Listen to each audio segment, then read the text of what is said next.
must say I still really enjoy it. But one of the aspects of my work which I don't find quite so brilliant, I'm sure you'll feel the same, is preparing lists from drawings. It could be from an elevation. I have to list all the windows, a sort of window schedule of some kind, or in a plan there's all the cables or pipes, and you have to write a list of all the different lengths or the totals, whatever. It's not desperately brilliant. For myself, really two things. Firstly, it's just not desperately interesting, and secondly, there's always a risk that I'll make a mistake. Either I'll transfer something wrongly or I'll just simply forget something. Now, not a lot of people know that AutoCAD actually has a command built into it which can really be of assistance with this particular function. It's a command which is called data extraction. Now, what does this command actually do? Well, you can use it to list objects in the drawing. You can use it to list attributes from blocks which have been inserted in the drawing, as well as parameters which are in the blocks. Now, in this particular video, I'd like to show you how to make a simple window schedule pretty much at the click of a button. It's made a little bit back to front because I actually start with the interesting bit, which is actually how to extract the data, how to actually produce a list, and what happens as well when you change something in this particular data set, what happens to the list.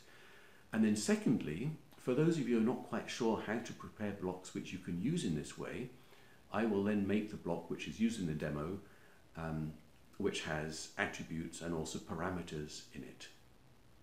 So first, the actual data extraction, and then at some point, the point will then be listed, the timing will be listed below. You can see how to make the block. Enjoy!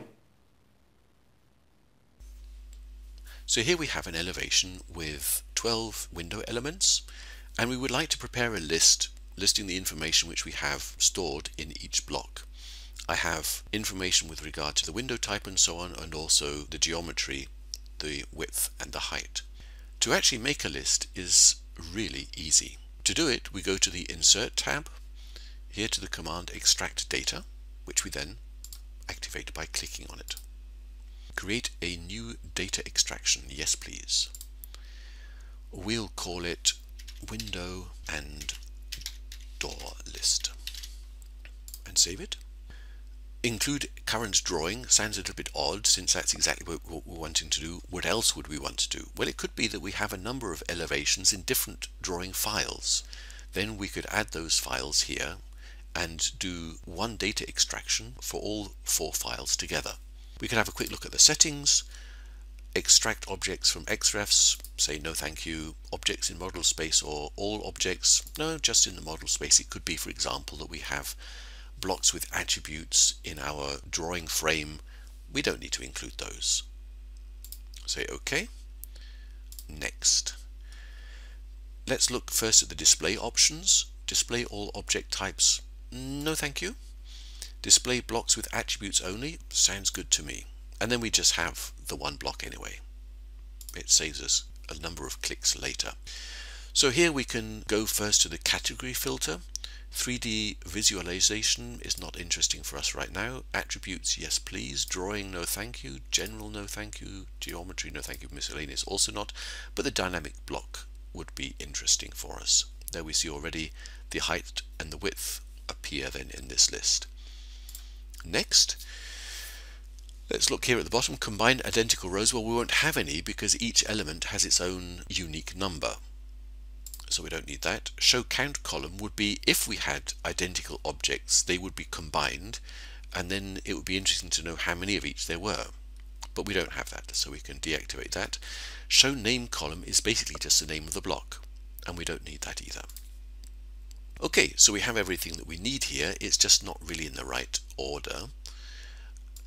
So I'm going to put that at the beginning. Element number, element height and width. Yeah, let's have width first and then height. Element type, sound reduction. System I think should go after the manufacturer. And thermal insulation before sound reduction. It's actually taken over the name from our attribute, but in actual fact that doesn't look so nice. So what I could actually do here would be to rename the column into, I could just put type, for example. Actually, couldn't I? Let's rename this manufacturer system thermal insulation and sound reduction. Otherwise it looks fine. Yeah, element number I should rename as well. Element, let's just call it number like that. Fine.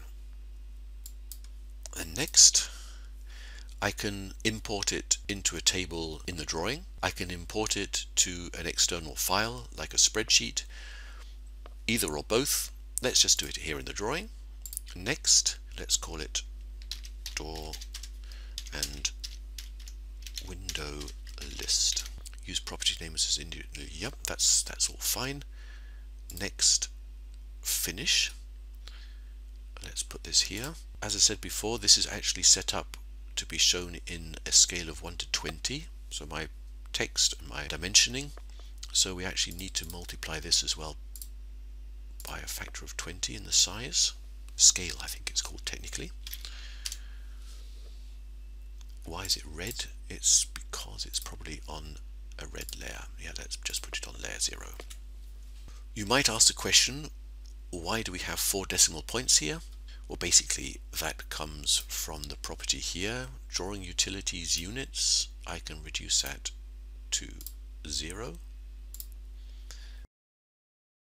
Nothing's happened. Why not? Things don't change here live or automatically. I have to mark it and then say update table data links, and then things change back to normal, as it were. And the same goes for any changes I may make here.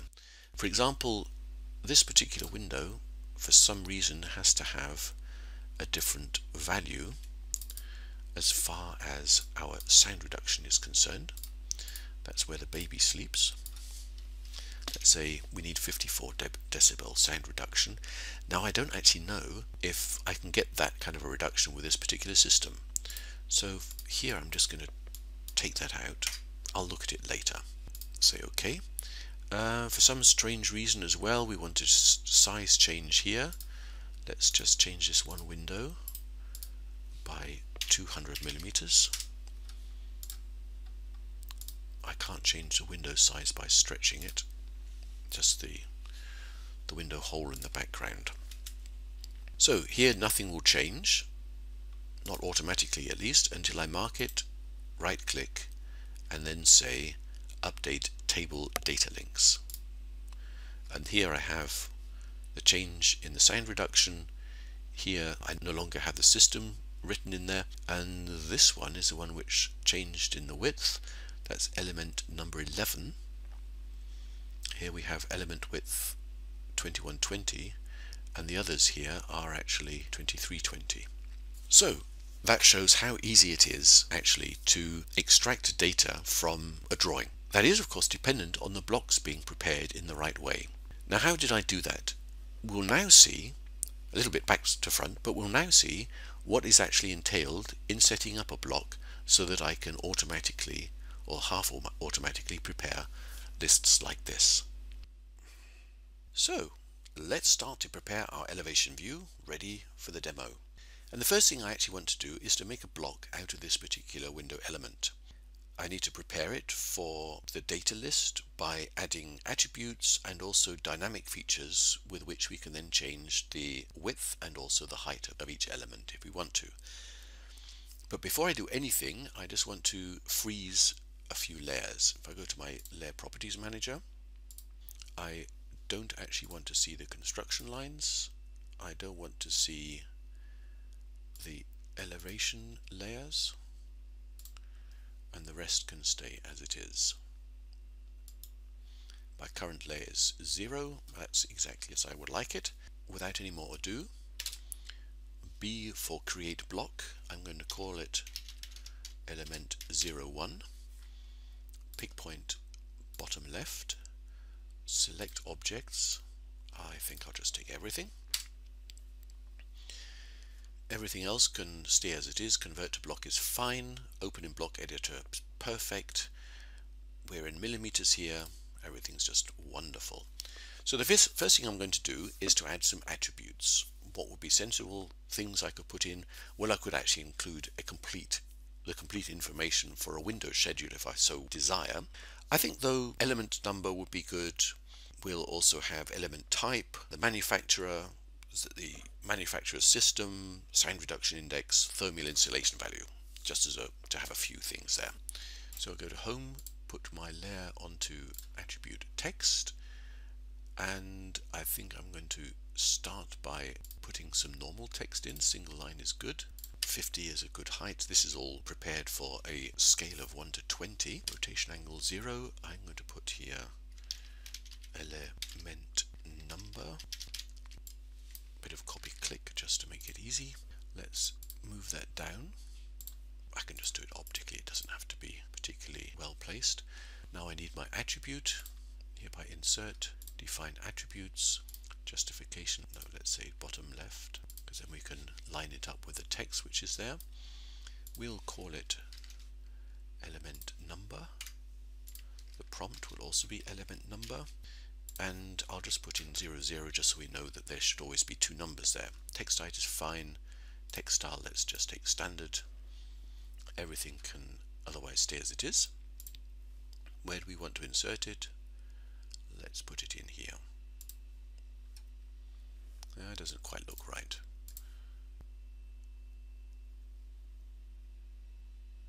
That's fine. Okay, what else do we need? Let's just copy this down by 90 and then copy these both as well. I need in total 6 different attributes. 3, 4, 5, 6.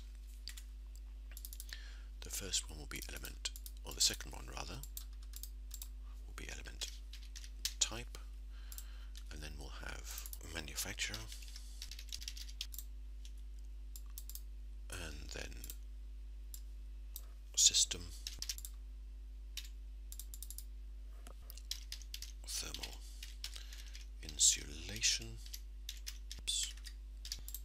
and here at the end sound reduction.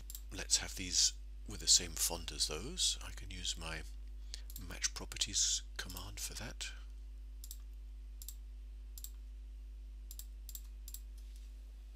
So that looks a little bit better. We'll move these as well. And now I need to change these appropriately. So this is element type.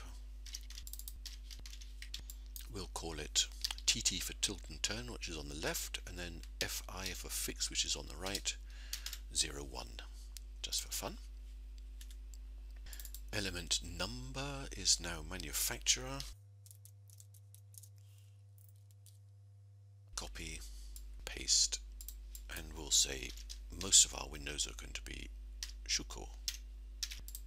Then system, I've decided I'm going to use this particular system here just to have something which is actually real. System, I'll copy click the system here, copy click that here. Then we wanted thermal insulation, copy, no spaces please here, but we do want them here, and we'll say a value of UI is equal to 0.8 watts per square meter per degree Kelvin. Okay, and then we have sound reduction. Copy click that in here as well. Also no space please, but here we do need it. And this actually has a value of 47 decibels. We can of course add as many things as we like here, but in actual fact, do we want all of these to be seen on our drawing? Well, perhaps we don't want an entire window schedule shown with each element, so it might not actually be quite so sensible to have those. I'll erase those, and these I'll actually switch over the Properties tab to Invisible. Yes, please. That will mean we will see the element number, the element type in our drawing. These will just be, so to say, in the background. These we can leave as they are. Now I want to bring some dynamics into the whole thing with regard to the size. And the first thing I'm going to do is to set up a linear parameter from the left to the right. Let's mark that. Right click, Properties. I only want one of these. One grip on the right hand side because I only actually want to make it bigger to the right.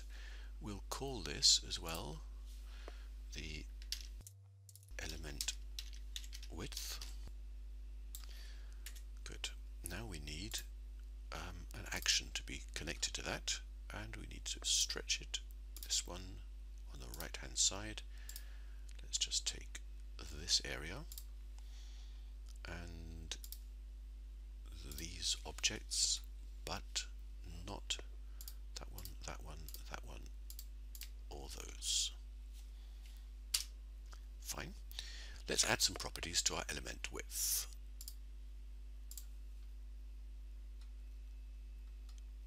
For example, we want to have increments of a centimeter, 10 millimeters to be precise.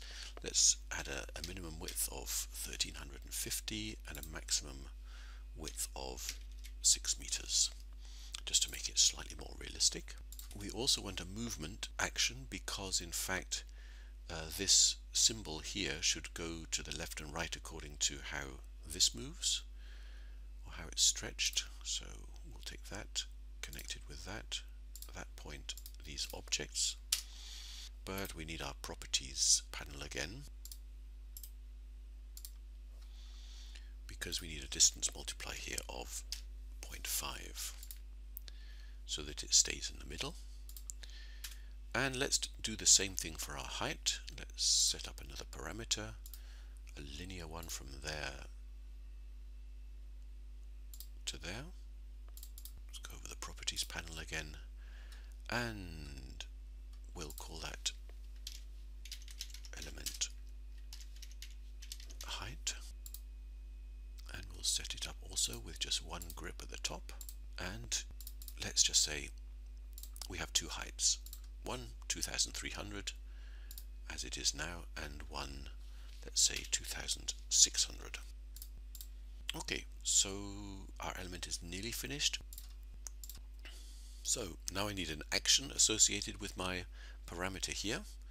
Let's put in a stretch action, of course using this parameter at this point. In which area? Let's just take everything here, and the same again. And technically speaking, our symbols will move here as well, so let's add a further stretch command to that, there, where, across there, which objects, those, that, but not those. Enter.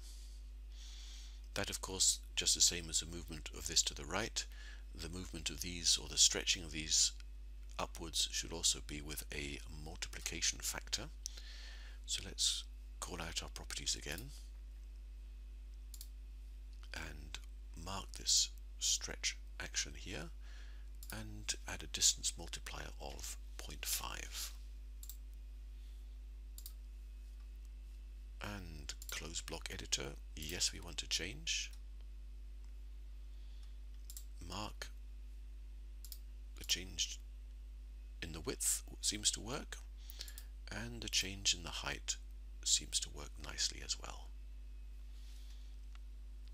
Excellent. So let's just reduce those back again. What do we need to do now? Well, now we need to copy this in our elevation so that we have the right number of windows according to what the architect wants, or according to the size of the building, according to the plan, whatever.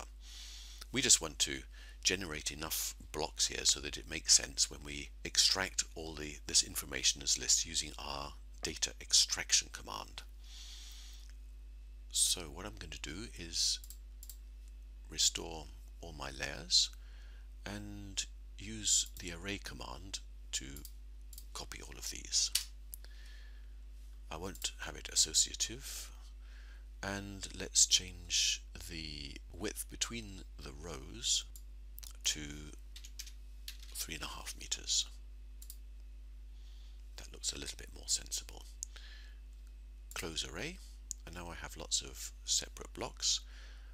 Now I'm going to change the height in the ground floor by 300 millimeters, and I want to change the width of these elements by 2 meters. Wonderful. Let's just move those across.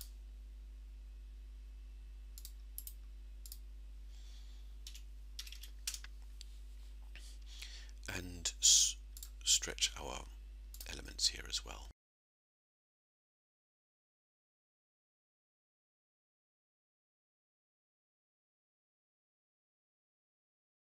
So that all looks fine to me. Let's just draw a rectangle on our layer elevation existing, just to represent the building itself, just to make so it makes more sense. We'll put that up by 500, to the right a meter, to the left a meter.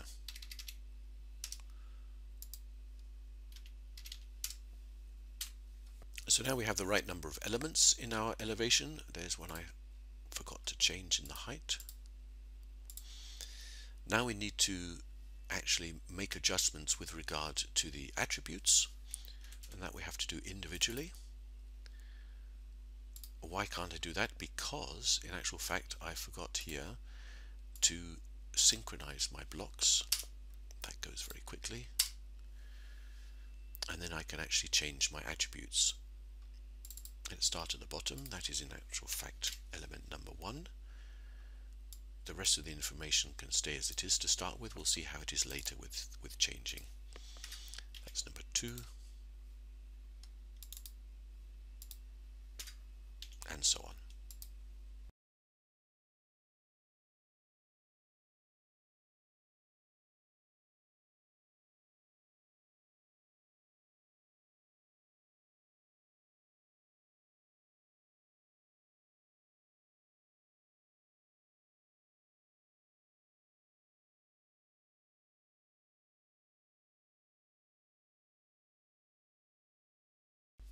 So there we have the complete elevation with 12 elements, all numbered from 1 to 12,